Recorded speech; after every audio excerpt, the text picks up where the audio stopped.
મહામંથન સાથે હું છું વૈભવી। રાજ્યમાં ચોમાસું જામ્યું છે અને રાજ્યના તમામ ભાગોમાં વરસાદ વરસી રહ્યો છે, પણ આ બધાની વચ્ચે રોડ રસ્તાની પરિસ્થિતિ પણ આપણે બધા જોઈ રહ્યા છે। ખાડામાં રોડ છે કે પછી રોડમાં ખાડા છે એ સમજવું અત્યારે મુશ્કેલ છે। આ ખરાબ રોડથી સત્તાધીશોના પેટનું પાણી હલશે કે નહીં એ તો ખબર નથી, પણ લોકોની કમર જરૂરથી તૂટશે એ વાત નક્કી છે। ક્યાંક ડાયવર્ઝન ધોવાયા છે, ક્યાંક હાઈવે પર મસ્ત મોટા ખાડા પડી ગયા છે અને જેમાંથી લોકો રોજ પસાર પણ થાય છે। ઉમરગામ પાસેના હાઈવે પર મસ્ત મોટા ખાડા પડ્યા છે। ઘણા રોડ રસ્તાની આ જ પરિસ્થિતિ છે। ઉબડ ખાબડ રસ્તાની સમસ્યાથી લોકો ત્રાહિમામ પોકારી ઉઠ્યા છે અને રોજ તંત્ર સામે રોષ ઠાલવી અને રજૂઆત કરી રહ્યા છે, પરંતુ તંત્ર રસ્તાઓના સમારકામના નામે માત્ર ને માત્ર વાયદાઓ કરે છે, કામગીરી નથી કરતું। રોડ રસ્તામાં ખાડા પડે એટલે થીગડા મારીને સંતોષ માની લેવાનો। મને એમ લાગે છે કે હજુ તો ચોમાસાની શરૂઆત છે અને ત્યાં જ જો આ પરિસ્થિતિ છે તો પછી આગળ શું પરિસ્થિતિ હશે એ કોઈને ખ્યાલ નથી। તમે જે રીતે આગળ પણ આપણે વાત કરી કે રોડ રસ્તાની જે પરિસ્થિતિ છે અને સામાન્ય જનતાની કમર ભાગવાનું નક્કી છે, ત્યારે સવાલ એ છે કે જો પહેલા જ વરસાદમાં શરૂઆતમાં જ જો શહેરના રોડ રસ્તાઓ ધોવાઈ જતા હોય તો આગળ શું પરિસ્થિતિ હશે? વર્ષોની ગુણવત્તા ધરાવતા રસ્તાઓ પર ખાડા પડે તો પછી જવાબદાર કોણ રહેશે? રસ્તાનું નિર્માણ થતું હોય ત્યારે તેની ગુણવત્તાની ચકાસણી કોણ કરશે? ગુણવત્તાના અભાવે મરામતના નામે પ્રજાના પૈસાનો ધુમાડો ક્યાં સુધી થતો રહેશે? કરીશું આ મુદ્દે મહામંથન।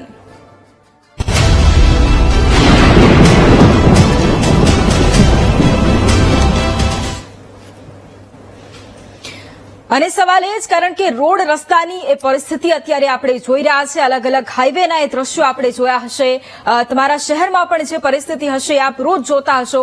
અને સવાલ એ જ છે કે ટેક્સના નામે પૈસા વસૂલવામાં આવે છે, પરંતુ જે સુવિધાઓ મળવી જોઈએ તે નથી મળતી। અને એનાથી પણ મોટી વાત, કેટલી જગ્યાએ આપણે એ પણ જોયું છે કે તંત્રએ બુદ્ધિનું પ્રદર્શન કર્યું છે।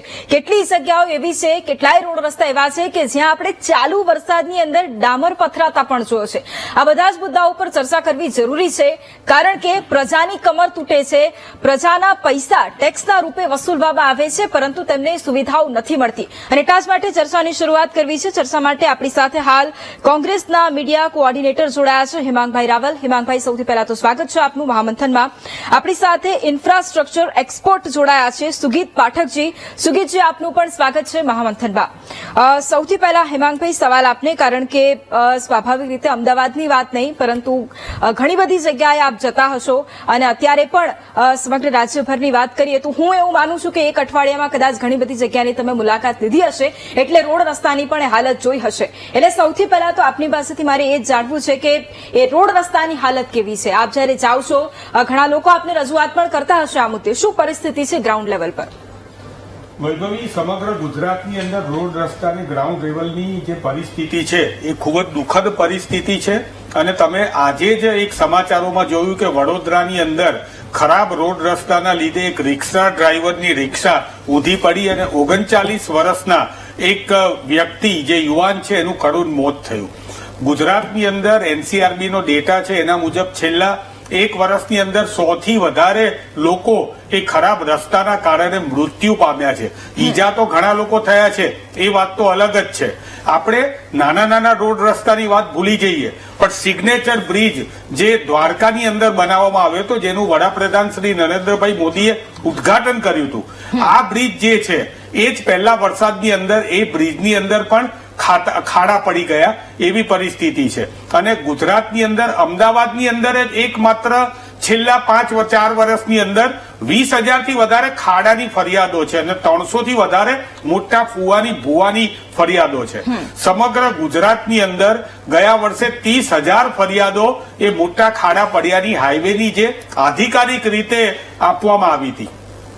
આ જે બધી વસ્તુઓ છે અને ખાસ કરીને આટલા લોકોનું મૃત્યુ થાય છે તો એની જવાબદારી જે છે હજી સુધી નક્કી નથી થઈ શકતી, કારણ કે આ જવાબદારી જે છે હકીકતમાં જોવા જઈએ તો આ જવાબદારી એ અધિકારીઓની અને સત્તાધીશોની અને સરકારની છે.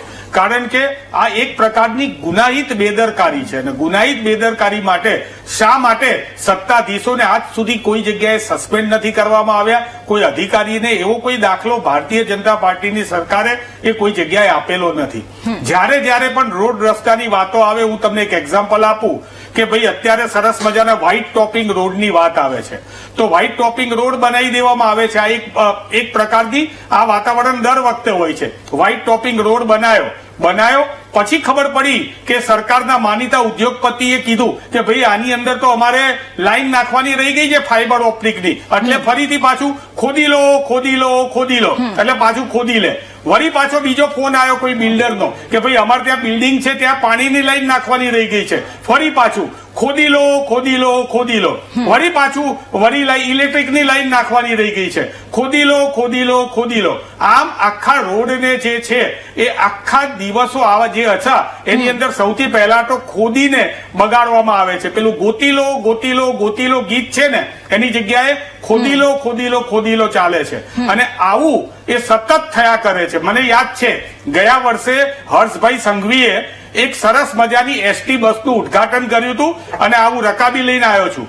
અને આ રકાબી જે છે ને એ રકાબીની અંદર જે છે એમણે કીધું હતું કે રકાબીમાં અમે ચા પીએ તો પણ કઈ ના થાય. તમે વિચાર કરો કે આ રકાબી બતાવી હતી હર્ષભાઈએ અને કીધું હતું કે આ એસટી બસ એટલી સરસ છે કે રકાબીમાં પણ ચા પીશો તો ઢોળાશે નહીં. હવે મને એવું લાગે છે કે પહેલાના જમાનાની અંદર કહેવત હતી કે ઢાંકણીમાં પાણી લઈને ડૂબી મરવું, એમ હવે મને એવું લાગે છે કે આ સરકારે આ રોડ રસ્તાની બાબતમાં રકાબીમાં પાણી લઈને ડૂબી મરવાનો વારો આવ્યો છે. આ એવી પરિસ્થિતિ છે. આ વાત તો મેં કરી, પરંતુ હકીકતમાં વાત જે પ્રજાની, આ પ્રજાના પૈસાનો ધુમાડો છે, આ મારા તમારા ટેક્સનો ધુમાડો છે. હજારો કરોડના ખર્ચે ઓવરબ્રિજો બને તો ઓવરબ્રિજ તમારે તોડી નાખવા પડે. તમે અમદાવાદની અંદર જ વાત કરો કે ભારતીય જનતા પાર્ટીના લોકો, સત્તાધીશો કહેતા હતા કે ના ખોખરાનો ઓવરબ્રિજ છે એ ઓકે છે, કોઈ વાંધો નથી. છેલ્લે રિપોર્ટ આવ્યો, તોડી નાખવો પડ્યો. હું તો એમ કઉ છું સરકાર તમારી સાથે છે, આ લોકોને ઉઘાડા પાડો. તમે ટેન્ડર કરો છો ત્યારે ટેન્ડરમાં 5 વર્ષના મેન્ટેનન્સ સાથે તમે આ રોડ રસ્તા માટે બનાવવાનો કોન્ટ્રાક્ટ આપો છો. ટેન્ડરના નિયમો છે કે રોડ ઉપર બોર્ડ લગાવવું પડે. વચ્ચે સરકારે પણ જાહેરાત કરી હતી કે નવા રોડ ઉપર અમે બોર્ડ લગાવીશું કે આ રોડ ક્યારે બનવાનો ચાલુ થયો, કેટલા વર્ષ સુધી આની ગેરંટી છે, અને આ રોડ બગડે તો એ માટે થઈને આ કોન્ટ્રાક્ટરની જવાબદારી છે. કયા કોન્ટ્રાક્ટરને તમે બ્લેકલિસ્ટ કર્યા, કયા કોન્ટ્રાક્ટર જોડેથી રૂપિયા પાછા લીધા? આ બધું એટલા માટે નથી થતું કે 40% વહીવટ જે છે એ ગાંધીનગર સુધી પહોંચે છે. આ ભ્રષ્ટાચારનો વહીવટ પહોંચે છે. વૈભવી મને એમ કહો કે શા માટે મુખ્યમંત્રી શ્રીના સ્વર્ણિમ સંકુલ વાળા રોડ ઉપર આ વસ્તુ, મુખ્યમંત્રીનો બંગલો છે, રાજ્યપાલ શ્રીનો બંગલો છે, વિધાનસભા છે, ત્યાંના રોડ, કારણ કે મારા ભાજપના મિત્ર દર વખતે એમ જ કહે છે કે ડામર અને પાણીને તો દુશ્મની છે, આ વૈજ્ઞાનિક કારણ છે, કુદરતી છે, તો શા માટે આ નિયમ જે છે એ મુખ્યમંત્રી શ્રીના ઘર સુધી નથી જતો?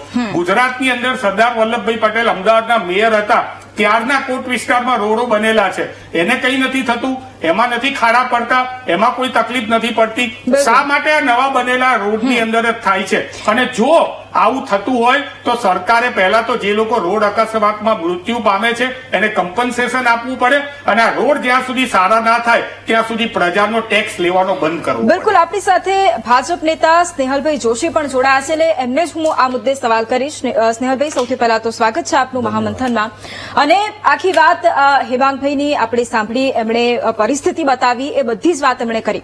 સવાલ એ છે કે સ્માર્ટ સિટીમાં જે સ્માર્ટ રસ્તાઓ છે એમને ચોમાસાની શરૂઆત શું થઈ ગયું? કેમ રોડ રસ્તા તૂટી જાય છે? અને આ વખતની પરિસ્થિતિ નથી, દર વખતે આ પરિસ્થિતિ છે. એવું નથી આ પહેલી વખત થયું છે, દર વખતે આ થાય છે. જો કરોડોનો ખર્ચ કરવામાં આવે છે તો પછી એ કરોડોનો ખર્ચ દેખાતો કેમ નથી? વૈભવી, આપણે જે શહેરમાં અત્યારે ઉભા છે ત્યાં 2250 કિલોમીટર કરતા વધારે રસ્તા છે. ઓન એન એવરેજ 1,500-2,000 કિલોમીટરના રસ્તા દરેક મહાનગરમાં બની ચુક્યા છે. અને ગયા વર્ષે જે બજેટ હતું એ રોડ્સ ને બિલ્ડિંગનું 24,000 કરોડ હતું, જેમાંથી ફક્ત ગ્રામ્ય વિસ્તાર માટે અલગ અલગ ફેઝીસમાં 5,000 જેટલું બજેટ એલોકેટ કરીને રોડ્સ બન્યા છે. એટલે બેઝિકલી મારું કહેવાનો મતલબ છે કે અત્યારે અમદાવાદની અંદર કોઈ પણ એવો સ્ટ્રેચ નથી કે 10 કે 20 કિલોમીટરનો રોડ એક સાથે ખરાબ હોય કે એવું કોઈ હોય. આપે જે વિઝ્યુઅલ્સ બતાવ્યા એમાં ખાડા પણ દેખાતા હતા ને અત્યારે જોઈ શકીએ છીએ કે એમાં ત્યાં કન્સ્ટ્રક્શન અને રિપેરિંગનું કામ બી ચાલી રહ્યું છે. એટલે મારે નથી આખા રાજ્યભરની હું બધા શહેરોની હું મહાનગરની અને મેં રૂરલ એરિયાની બી આપને જેમ વાત કરી એની અંદર ઓલરેડી બજેટ એલોકેટેડ છે ને ત્યાં રોડ્સ પણ બની ગયા છે અને ત્યાં સુચારુ રૂપે ચાલે છે. એટલે મારું એવું કેવું છે કે ક્યાંય તમને 10-20 કિલોમીટરનો કોઈ સ્ટ્રેચ એવો અમદાવાદમાં નથી રોડનો કે જે ખરાબ હોય. ચોક્કસપણે જે કન્સર્ન છે નાગરિકોની કન્સર્ન છે આપણી કન્સર્ન છે સૌની. તો આપ જોતા હશો આપ બી શહેરમાં ફરતા હશો હું ને હેમંતભાઈ પણ ફરીએ છે કે 24 કલાક જે ટીમ્સ છે કાર્યરત રહે છે કે જયારે વરસાદ પડતો હોય તો પહેલા એનું ઇનિશિયલી રિપેરિંગ થાય અને પછી ત્યારબાદ તેની પર કેવી રીતે કામગીરી કરવી એની પણ આપણે જે ચર્ચા છે તે કરીએ છીએ અને પાછળ જે અધિકારીઓ છે એ પણ આમાં સતત કાર્યરત હોય છે. એટલે મને લાગે છે 2637 કરોડ જેટલું બજેટ જે છે તે એક વર્ષની અંદર અલગ અલગ શહેરો અને ગ્રામ્ય વિસ્તારમાં રોડ વાઇડનિંગ અને રોડને રીસર્ફેસ કરવાનું પણ છે. કારણ કે જયારે રોડ બનાયા હોય તો ચોક્કસપણે મેન્ટેનન્સ માંગે અને એ બજેટ પણ ગુજરાત સરકાર જે છે તે પહેલા એલોકેટ કરે છે ને ત્યારબાદ જે એની કામગીરી છે તે બધી જે છે તે સુચારુ રૂપે ચાલી રહી છે. ક્યાંક ક્યાંક ખાડા છે ચોક્કસપણે એને ભરવા માટે પણ ઝોન વાઇઝ વિસ્તાર વાઇઝ આખી ટીમ જે છે કોર્પોરેશન્સની એ તૈનાત હોય છે અને ત્યાં પણ તમે જોશો તો આડસ મૂકીને કે ઇમિડિયેટ જે એનું જે ઇફેક્ટ હોય એનાથી કોઈને નુકસાન ના થાય તેની બધી તકેદારી રાખવામાં આવે છે. એટલે આપણે ગુજરાતનો સ્નેહલભાઈ પ્રશ્ન એ છે કે એ થીગડા મારવાની કામગીરી કરવામાં આવે છે. ઇન શોર્ટ વાત એ છે કે અત્યારે હવે વરસાદ આવશે જો ખાડા પડ્યા તમારી વાત માની લઈએ કે ચલો આખો રોડ બરાબર છે વચ્ચે વચ્ચે ખાડા પડી જાય છે પણ એ થીગડા મારવાની કામગીરી કરવામાં આવે છે. ફરી એની એ જ પરિસ્થિતિ વરસાદ આવશે તમે એની ગેરંટી લેશો કે જો નવો રોડ બન્યો છે કારણ કે ઘણા બધા એવા દાખલા પણ છે કે જ્યાં નવા રોડ બન્યા છે ને ધોવાયા છે શું તમે એની ખાતરી લો છો કે ના આવી પરિસ્થિતિ નહીં થાય આવી પરિસ્થિતિનું નિર્માણ નહીં થાય પ્રજાના ટેક્સના પૈસા છે એ આ રીતે નહીં ડૂબે શું તમે એની ખાતરી લેશો?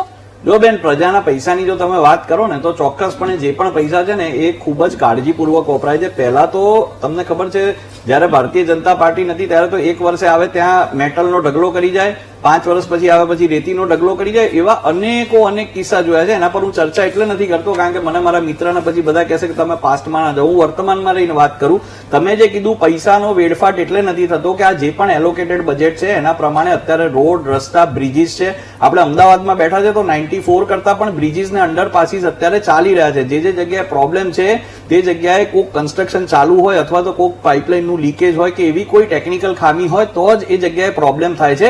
એટલે એવું જે અત્યારે રજૂઆત કરવામાં આવી મારી પહેલાના સ્પેલમાં કે બધે ખાડા છે અને બધું આખું બરબાદ થઈ ગયું છે એવું એટલે નથી ને જનતા પણ જાણે છે કારણ કે રોડ એક મુખ્ય વસ્તુ આપણે ઘરની બહાર નીકળીને તરત જ રોડ પર જ હોઈએ એટલે રોડ પર જ આપણું વાહન લઈને જઈએ છીએ અને કેટલાય કિલોમીટરનો સફર રોજ કરતા જ હોય છે ગ્રામ્ય વિસ્તાર હોય કે શહેરી વિસ્તાર હોય એટલે બધાને ખબર જ છે. એટલે મારે એ કહેવું છે કે આ વસ્તુને એક્ઝાજરેટ નથી કરવા જેવી પણ જ્યાં જ્યાં ખાડા છે ચોક્કસપણે ક્યાંય એવું નથી કહેતો કે ભાઈ 100% ગુજરાતની અંદર કોઈ ખાડો નથી બધું સરસ છે પણ જે ખાડા છે જે ઇમિડિયેટલી પડે છે તેનું રિપેરિંગ ચાલુ વરસાદમાં આપ જોશો આજે અમદાવાદની જ વાત કરો તો ગઈકાલથી લગભગ વરસાદ ચાલુ છે તે છતાં પણ બધી ટીમો છે તે કાર્યરત છે. તેને પહેલા કેવી રીતે ઇનિશિયલી એને રિપેર કરવું પછી ત્યારબાદ એના રીસર્ફેસિંગ માટે પણ જેમ મેં કીધું એ ત્વરિત જ એનું જે બજેટ છે આખા વર્ષનું એ 2000 કરોડ કરતા પણ બજેટ જે એલોકેટેડ કર્યું છે અને જે પણ ટેન્ડરિંગ થાય છે જે લોકોને એલોકેશન થાય છે અને જે કામગીરી થાય છે બધી ટ્રાન્સપરન્ટલી થાય છે અને કોઈને પણ જો એની અંદર શંકા હોય તો એ તરત જ એને ચેલેન્જ કરી શકે છે. અને આપણી દેશમાં એ સિસ્ટમ છે કોન્સ્ટિટ્યુશન છે અને બધું છે કે એ વસ્તુ જો ખોટી થતી હોય તો એને ચેલેન્જ પણ થાય અને જે બી આપણે આદરણીય ન્યાયપાલિકા જે લોકોને પણ દોષી ઠેરવે એને જો સજા મળશે તો ભારતીય જનતા પાર્ટીનો કોઈ પણ નેતા કોઈ પણ કાર્યકર્તા કોઈની પણ વારે એટલે નહીં આવે કે જો એ ગુનેગાર હશે તો ચોક્કસપણે એને સજા મળશે.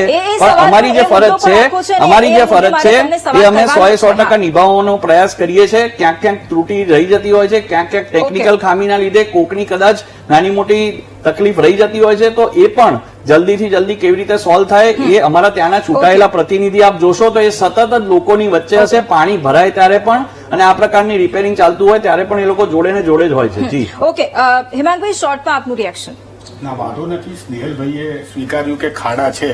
પહેલા તો સ્નેહલભાઈ અમદાવાદમાં કેટલા હજાર કિલોમીટરના રસ્તા છે મને હું ભૂલી ગયો એટલે ખાલી જાણવા માંગુ છું. હમણાં તમે બોલ્યા સ્નેહલભાઈ આપ આપની વાત મૂકો ને. નહીં મને ખાલી જાણવું છે આની પહેલા 2250 કિલોમીટર થી વધારે આશરે રસ્તા છે. 2250 કિલોમીટરના રસ્તા અને એમાં ગયા વર્ષે 19,000 ખાડાની જાહેરાતો એટલે પેલી 10 કિલોમીટર ભાગ્યા તમે 2250 ભાગ્યા તમે કરો એટલે એ વાત તમે જુઓ કે કેટલા ખાડા થાય છે. અરે એમાં બી બધા જોવે છે. સી તમે આ બધી અહીંયા છે ને ગણિતના બધા દાખલા ના સમજાવો, ઇક્વેશન.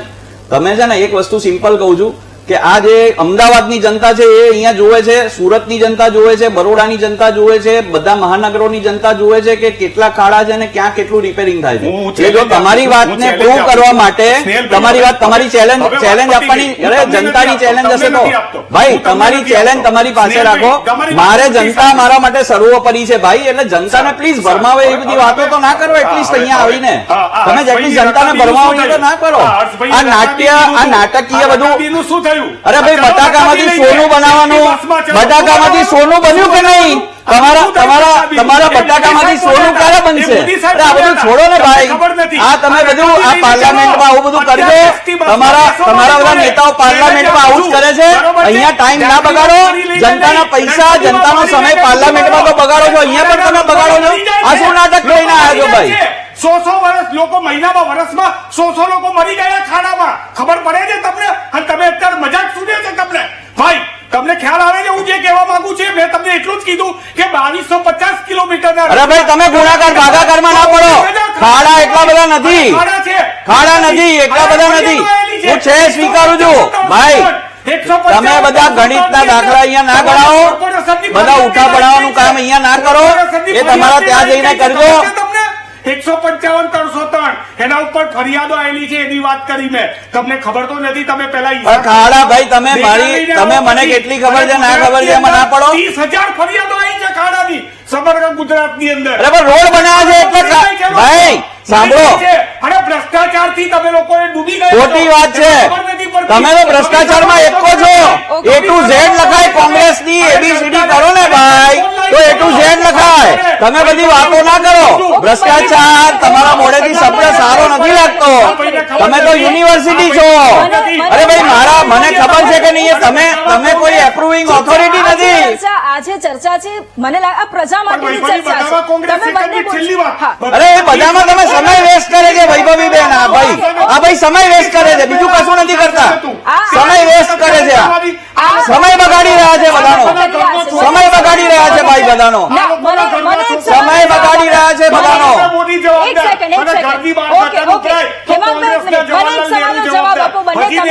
ક્યાં કોઈએ નહેરુજીનું નામ લીધું બાપા?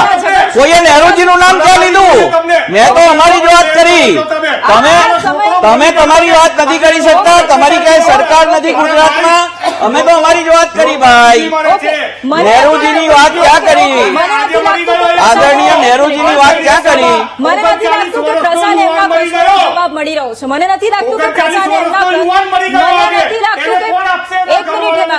નથી લાગતું કે પ્રજાને એમના પ્રશ્નોનો જવાબ મળી રહ્યો છે. કારણ કે આ રીતના જો ઝઘડતા રહેશો તો કદાચ એ જવાબ જે માંગે છે એમને નથી મળવાનો. એક પછી એક જવાબ આપો કે જેથી એ ખબર પડે કે અચ્છા સત્તા પક્ષે શું કામ કર્યું છે અને વિરોધ પક્ષે શું અવાજ ઉઠાવ્યો છે. આ રીતે જવાબ આપશો તો કદાચ એ લોકોને ખ્યાલ નથી આવવાનો. કારણ કે એ ફોન લાઈન ખોલીશું, એ સવાલ પૂછશે, પણ એ જવાબ એમના સુધી પહોંચવાનો છે ખરો એ બહુ મોટો સવાલ છે. એટલે પ્લીઝ એક બાદ એક બંને જવાબ આપો કે જેથી કરીને લોકોને એ જાણવાની જરૂરિયાત છે. સુરતની તમે વાત કરી, સુરતની પરિસ્થિતિ સ્નેહલભાઈ અત્યારે શું છે આપણે બધા જોઈ રહ્યા છે. સુરત ડૂબી ગયું છે અને એમાંય જયારે મેયર 2 દિવસ પછી એ રસ્તા ઉપર ઉતરે છે તો એ વાંક કોનો છે એનો જવાબ તમે આપશો. 2 દિવસ પછી એ રસ્તા ઉપર ઉતરી અને તંત્રનો લૂલો બચાવ તેઓ કરે કે આમાં આટલો વરસાદ ખાબકી ગયો એટલે આ પરિસ્થિતિનું નિર્માણ થયું. શું એનો તમે જવાબ આપશો? પહેલા એનો વરસાદ પડે હું હજી પણ આપને કહું છું કે તંત્ર, હજી હું જવાબદારી પૂર્વક કહું છું બધા માટે, ગુજરાતના એક શહેરમાં ઇમરજન્સી ટીમથી લઈને દરેકે દરેક તંત્ર સતર્ક છે. જ્યારે પણ વરસાદ પડે ચોક્કસપણે પાણી ભરાય છે. અમુક કાર્યવાહી ચાલુ વરસાદમાં નથી થઈ શકતી, તે છતાં પણ જેટલું કામ થાય છે તે લોકો કરે છે. નીચાણવાળા વિસ્તારમાં અનફોર્ચ્યુનેટલી ગમે એટલું હોય, આપણે ન્યુયોર્ક હોય કે બીજા કોઈ બી દેશ હોય, ઘણી બધી જગ્યાએ વચ્ચે જોયું તો દુબઈમાં પણ વરસાદ આવ્યો. એટલે હું એમ નથી કહેતો કે ભાઈ આ વસ્તુ થવી જ જોઈએ, પણ કુદરતી જયારે આફત જેવું કે જયારે ખૂબ જ પ્રમાણમાં પાણી વરસે તો અમુક વિસ્તારમાં, એટલે અમુક વિસ્તારની અંદર એ અનફોર્ચ્યુનેટલી ભેગું થાય છે, પણ ત્યાં બેરિકેટિંગ થાય છે, ત્યાંથી પાણી હટાવવાનું કામ થાય છે. અને જયારે પણ ત્યાં જે પણ તમે કહો કોર્પોરેશનના કોઈ વ્યક્તિ જયારે ના હોય એવું કોઈ મને જગ્યા તમે બતાવો. Okay. કારણ કે બધી જગ્યાએ બધા સતર્કતાથી કામ કરે છે. Okay. આમાં કોઈ લૂલો બચાવ કરવાનો બેન એટલે નથી આવતો કે આ એક કુદરતી વસ્તુ છે અને સમજદાર વ્યક્તિને પડે, જેને પોલિટિકલ ચશ્મા પહેર્યા હોય એને જ ખાલી આ નથી દેખાતું, બાકી Okay. બધા સમજે છે બેન, અને ગુજરાતની જનતા પણ સમજે છે. ઓકે સુગીત જે આપણી સાથે જોડાયેલા છે તેમને આગળ સવાલ કરીશું, પરંતુ અહીંયા હેમાંગભાઈ બીજો પ્રશ્ન એ, કારણ કે જે રીતે અત્યારે સ્નેહલભાઈએ વાત કરી, મારે તમારી પાસેથી એ જાણવું છે, કારણ કે તમે આંકડા બતાવ્યા, તમે એ રકાબી લઈને પરિસ્થિતિ બતાવી, મારે એ જાણવું છે કે કોંગ્રેસ આ સમયગાળાની અંદર કેટલી વખત ગ્રાઉન્ડ લેવલ પર ઉતરી? હું ફક્ત એક અઠવાડિયા 10 દિવસની વાત કરી રહી છું, અને આમાં જો આ પરિસ્થિતિ આપણે આ રોડ રસ્તાની જોઈ છે, એમાં કોંગ્રેસે કેટલી વખત સત્તા પક્ષને રજૂઆત કરી છે કે આ પરિસ્થિતિ છે? સુરતની વાત હોય, અમદાવાદની વાત હોય, વડોદરાની વાત હોય, એ રૂરલ એરિયાની પણ વાત હોય, જ્યાં હાઈવે ધોવાયા હોય, ડાયવર્ઝન ધોવાયા હોય, તેની પણ વાત હોય, કેટલી વખત રજૂઆતો કરી અને લોકોએ તમને કેટલી વખત આવીને કહ્યું છે કે આ પરિસ્થિતિ છે? બિલકુલ, આ એક જવાબદાર વિપક્ષ તરીકે અમારી જે વિપક્ષની જવાબદારી છે અમે નિભાવી રહ્યા છે. અલગ અલગ રીતે અમે ગયા વર્ષે ખાડા શોધ અભિયાન કર્યું હતું, અને ખાડા શોધ અભિયાન છે સેલ્ફી વિથ ખાડા કર્યું હતું, કારણ કે હવે નવા નવા યુવાનોને નવી નવી રીતે લડત પોતાની લડવી હોય છે, પોતાની વાત રજૂ કરવી હોય છે. આ ખાડાની અંદર અમે ડાર્ટ બાઇકિંગ પણ કર્યું હતું. આ ખાડાની અંદર ઝાડ ઉગાડ્યા હતા અમે, અને ઝાડને વૃક્ષો વાવ્યા હતા. આમ કરીને અમે આ આંધળા અને બહેરા સત્તાધીશોને ઉગાડવા માટે, એમના આંખ ખોલવા માટે થઈને પ્રયત્ન કર્યા હતા. અમારા વિધાનસભા વિરોધ પક્ષના નેતાએ વિધાનસભામાં પણ આ ખાડા વિશેના પ્રશ્નો ઉઠાયા છે. ગઈ વખતે વડોદરાની અંદર વિશ્વામિત્રીનું પૂર આવ્યું હતું, એના માટે થઈને પણ અમે અસંખ્ય વાર અમારા ત્યાંના કોંગ્રેસના લોકોએ અવાજ ઉઠાવી છે. સુરતની અંદર પણ અત્યારે અમારા કોંગ્રેસના પ્રમુખથી માંડીને બધા એની વાત કરી રહ્યા છે. Okay. અને જ્યાં પણ હજી પણ કહું તમને, જ્યાં પણ આ ખાડાના પ્રશ્નો છે, હું તો સરકારને અમે સમર્થન આપવા તૈયાર છીએ. અમે સરકારને એમ કહીએ છીએ કે તમે ખાડાના સોલ્યુશન લાવો, અને આ પાણી. અત્યારે કોલર જોડાયા છે, એટલે એમનો શું મુદ્દો છે એ સાંભળી લે. અર્જુનભાઈ આપણી સાથે સુરતથી જોડાયા છે. જી અર્જુનભાઈ. હા, એમાં શું છે, તાપ્તી નદીના પુલ ઉપર આજે 2 વર્ષથી એક પ્લેટ મૂકેલી છે, અને એનો કોઈ જવાબદાર નથી. જ્યાં નેશનલ હાઈવે છે એની માટે એનો કોઈ જવાબદાર નથી એમ. જી. અને સરકારમાં બેઠેલા કોઈ પણ વ્યક્તિ એનો કોઈ જવાબ આપે એમ જ નથી, અને એ બધા પોતાના કાયફા કરવામાં જ મશગુલ છે, એવું છે મારું કહેવાનું. ઓકે બિલકુલ. આપણી સાથે વાત કરી વૈભવીબેન, હા. CR પાટીલ સાહેબ ત્યાંથી આવે છે, એમના પ્રમુખ. Okay. ગૃહમંત્રી આ રકાબી વાળા જે મેં કીધું એ ત્યાંથી આવે છે. અન્ય કોલર એની પણ આપણી વાત સાથે કરી, અમે જોડાયા છે, નથી કરી. આ અન્ય કોલરે કોલર કરી પણ છે, આપણી સાથે જનતાએ જોડાયા કરી છે. છે. વિરલભાઈ આપણી સાથે દાહોદથી જોડાયા છે. જી વિરલભાઈ. હા જી મેડમ, હવે દાહોદની અંદર અમે દેવગઢ બારીમાં રહીએ છીએ. જી. હવે 5 કરોડ રૂપિયાનો રસ્તો બન્યો હતો, બરાબર છે. એની અંદર એટલો બધો ભ્રષ્ટાચાર થયો કે જી. 1 જ વર્ષમાં ધોવાઈ ગયો રસ્તો. અને એ તો ઠીક છે, અત્યારે તમે બચ્ચુ ખાપર જે આપણા મંત્રી છે માનનીય, એમને 71 કરોડ રૂપિયાનું કૌભાંડ કર્યું ગ્રામ્ય વિસ્તારોમાં દેવગઢ બારિયાના. કોઈ જગ્યાએ રસ્તા બનાવ્યા નથી, અને બધા જ રૂપિયા ખવાઈ ગયા. એટલે આ બહુ મોટા કૌભાંડ આ બીજેપી વાળા કરી રહ્યા છે. અને અત્યારે તમે દેવગઢ બારીની અંદર કોઈ પણ જગ્યાએ પ્રવાસો માત્ર એક વખત બેસવું પડ્યું રસ્તા ઉપર. જી બિલકુલ. એટલે કોલર આપણી સાથે જોડાઈ રહ્યા છે, ને ખુદ સ્નેહલભાઈ કદાચ એ પરિસ્થિતિ આપને જણાવી રહ્યા છે. આપની પાસે એનો જવાબ લઈશ, પણ સુગીતભાઈ આપણી સાથે જોડાયેલા છે, ને એમને એ સવાલ આખો મારે એટલા માટે કરવો છે કારણ કે સુગીતભાઈ, સુરતની એ પરિસ્થિતિ જોઈ છેલ્લા 2 દિવસમાં આપણે કે વરસાદને કારણે ઠેર ઠેર પાણી ભરાઈ જવા, પાણી નિકાલની કોઈ વ્યવસ્થા ન હોવી. ગત વર્ષે વડોદરામાં પણ એ પરિસ્થિતિ હતી, અને રાજ્યના અલગ અલગ ભાગોમાં અમુક ખાસ એરિયા એવા પણ છે કે જે સ્માર્ટ એરિયા આપણે કહીએ છીએ, સ્માર્ટ વિસ્તારો છે, પણ ત્યાં આવી પરિસ્થિતિ છે. એટલે આપની પાસેથી થોડું એ ડિટેલમાં એ પણ સમજવું છે કે આ પરિસ્થિતિ કેમ પેદા થતી હોય છે. જ્યારે સ્માર્ટ બાંધકામ ઉભું થતું હોય તો પાણીના નિકાલની પણ એવી વ્યવસ્થા હોવી જોઈએ, એ નથી હોતી. એટલે આખું ઇન્ફ્રાસ્ટ્રક્ચર કેવું હોવું જોઈએ, અને અત્યારે શું પરિસ્થિતિ છે?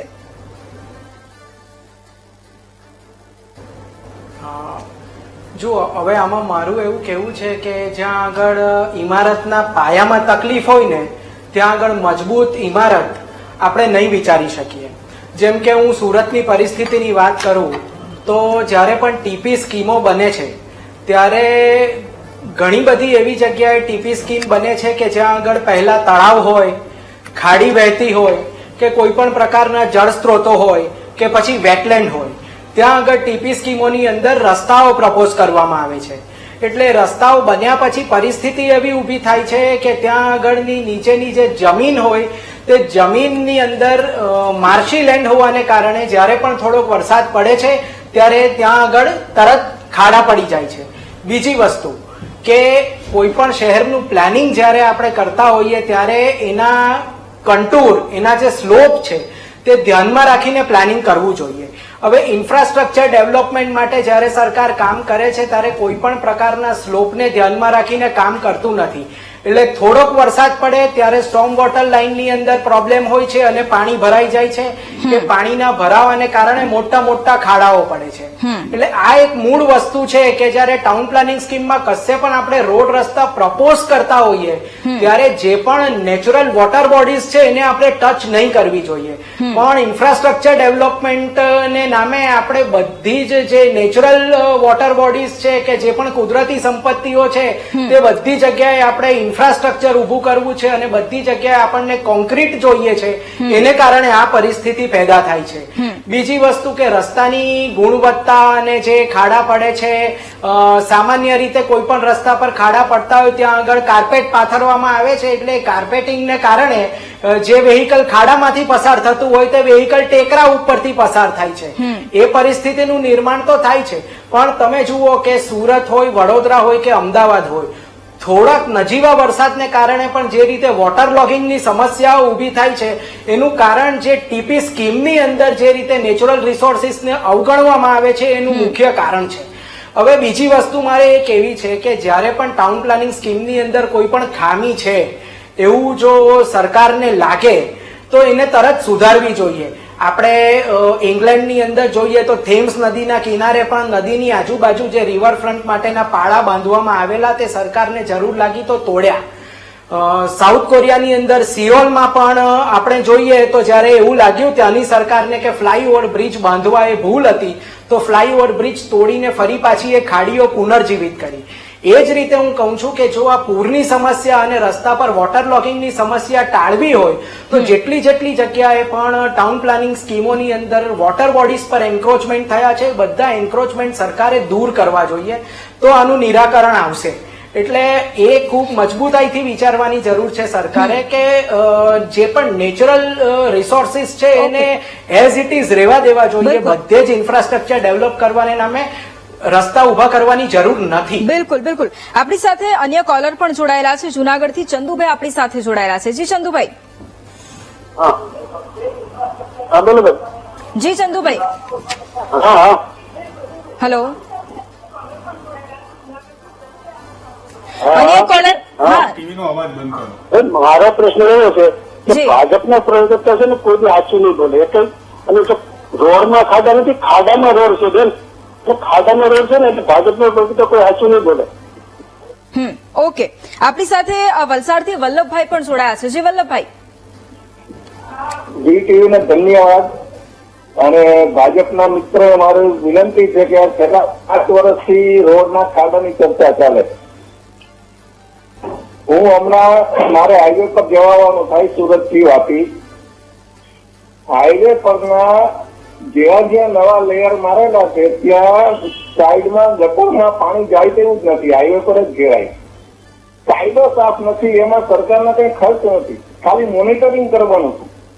અને ભાજપના નેતાને કદાચ શું બાજુ દેખાય ને હેમંતભાઈ રાવલ દેખાય પણ પબ્લિકને એવું દેખાવાનું છે ગોપાલભાઈ. બધા સિટીમાંથી નવા ગોપાલભાઈ ઉત્પન્ન થશે, ચેતી જાઓ. છેલ્લા 5 વર્ષથી આ બધી ટીવી ચેનલ પર ચોમાસાના રસ્તાની અને પાણી ભરાવાની ચર્ચા ચાલે અને હજુ કોઈ ફેરફાર નહીં થાય તો નવા ગોપાલ ઇટાલિયાનો જન્મ થશે. ઓકે ઓકે બિલકુલ. છેલ્લા 1 મિનિટમાં સ્નેહલભાઈ આપની પાસેથી મારે એ જવાબ, કારણ કે કોલર જોડાઈ રહ્યા છે અને એમણે એ જમીનની વાસ્તવિકતા બતાવી છે.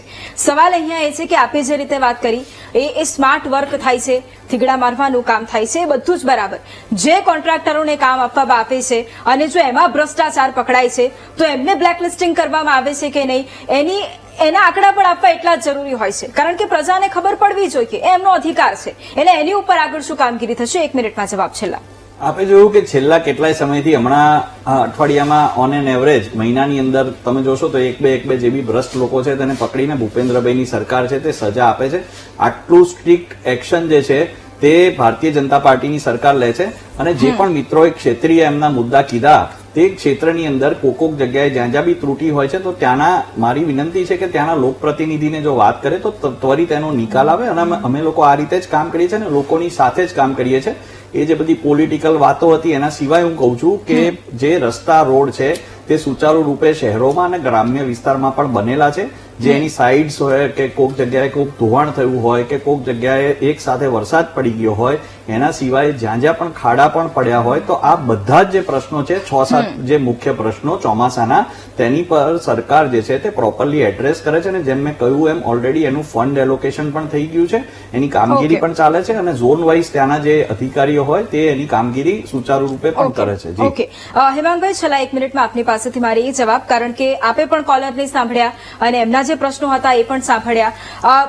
સરકારને શું રજૂઆત રહેશે, કારણ કે વિપક્ષની પણ એક મહત્વની ભૂમિકા એ હોય છે કે પ્રજાના પ્રશ્નો જે હોય છે સરકાર સુધી પહોંચાડે, જો કદાચ ન પહોંચતા હોય તો. એટલે રોડ રસ્તાને લઈને છેલ્લા શું રજૂઆત? મારી તો રજૂઆત એટલી જ છે કે જે તમે અત્યારે કરોડોના બજેટનું એલોકેશનની વાત કરો છો એ બજેટનું એલોકેશન સુચારુ રૂપથી થયું કે નહીં એનું મોનિટરિંગ રાખો. પહેલાના જમાનામાં અધિકારી મેં જોયેલા છે અહીંયા અમદાવાદની અંદર, અમદાવાદના મેયર હતા અમારા એ હોય કે પછી કેશવ વર્મા આપણા કમિશનર હતા, એ ખુરશી નાખીને રાત્રે બેસતા હતા, રોડ બને ત્યારે પોતે બેસતા હતા. આજે કોઈ કમિશનરો ક્યાં છે? એટલે આ કમિશનરો છે અથવા તો જે સરકારના અધિકારીઓ છે કે સરકાર છે એમને એટલું જ કહેવાનું કે તમે ગયા વખતે જ હું કહું છું અહીંયા જ ડિબેટમાં હતો ને મેં એક ચેનલમાં સમાચાર જોયા હતા કે અમિતભાઈ શાહે એમ કીધું હતું એલિસ બ્રિજના ધારાસભ્યએ કે હવે બ્રિજોમાં પાણી નહીં ભરાય, અમે કરોડોના ખર્ચે મોટરો મૂકી દીધી છે, પંપ મૂકી દીધેલા છે, 2 દિવસ સુધી હવે અમારા બ્રિજમાં પાણીને ભરાઈ રહ્યા, હજી પણ પાણી ભરાય છે. તો આના માટે જવાબદાર કોણ? તમે માત્ર કરી દો છો, મોનિટરિંગ કરવાની જરૂર છે. અમે તમને સમર્થન આપીએ કારણ કે દેશની અંદર, ગુજરાતની અંદર રસ્તાઓની પરિસ્થિતિ એ મારે કહેવાની જરૂર નથી. કોલર મિત્રોએ વાપી, વલસાડ, સૌરાષ્ટ્ર, અમદાવાદ અને સુરત અને દેવગઢ બારિયા, દાહોદ બધાના કોલર મિત્રોએ અલગ અલગ વાત કરી હોય ત્યારે સમાનતાના સિદ્ધાંત પ્રમાણે સરકારે પોતાની બંધ આંખો ખોલવાની જરૂર છે. ધૃતરાષ્ટ્રની આંખે માત્ર જોવાથી કઈ ફેર નહીં પડે. સરકારે ગીતામાં લખ્યું છે એમ પરિસ્થિતિનો પહેલા સ્વીકાર કરવો પડશે. જો સ્વીકાર કરશે તો જ પરિસ્થિતિનો સામનો કરશે. ખાલી એમ કહેશો કે રસ્તાઓ નથી, ખાડા નથી, અમે તો ખાડા ભરી દઈએ છીએ, ના. પ્રજાની જે અત્યારે દોજખમાં મુકાયેલી છે એ પરિસ્થિતિની સામે સરકારે તમને ખોબલે ભરીને પ્રજાએ મત આપ્યા છે તો એ મતની સામે કમસે કમ તમે એમને સારા રસ્તા, નળ, ગટર અને રસ્તા 3 વસ્તુ તો આપો. એમાં પણ તમે નિષ્ફળ ગયા છો. ઓકે, બિલકુલ. અને હવે એ જોવું રહેશે કારણ કે હજુ તો ચોમાસાની શરૂઆત છે, એમાં આવી પરિસ્થિતિ જોઈ રહ્યા છે એટલે આગળ કદાચ શું હશે એ પણ જોવું પડશે અને એમાં કામ શું થશે ખરેખર એ સૌથી મોટો સવાલ છે. આપ તમામ અમારી સાથે ચર્ચામાં જોડાયા, તમામનો ધન્યવાદ. અને રોડ રસ્તાની એ પરિસ્થિતિ જેની ચર્ચા કરી છે એટલા માટે કારણ કે ચોમાસાની શરૂઆત છે. 16 તારીખથી ગુજરાતમાં ચોમાસાએ વિધિવત રીતે એન્ટ્રી લીધી અને ત્યારબાદ વરસાદની શરૂઆત થઈ. રાજ્યના અલગ અલગ ભાગોમાં વરસાદ વરસ્યો, પરંતુ એના કારણે રોડ રસ્તા ધોવાયા, ડાયવર્ઝન તૂટ્યા, બ્રિજ પર પાણી ભરાયા, આ બધી જ સમસ્યાઓ સર્જાઈ. અને શરૂઆતમાં જો આ પરિસ્થિતિ છે તો સ્વાભાવિક રીતે એ સામાન્ય માનવીને ડર હોય કે આગળ શું હાલત થશે અને આગળ આના પર શું કામગીરી કરવામાં આવશે એ પણ હવે જોવું રહેશે.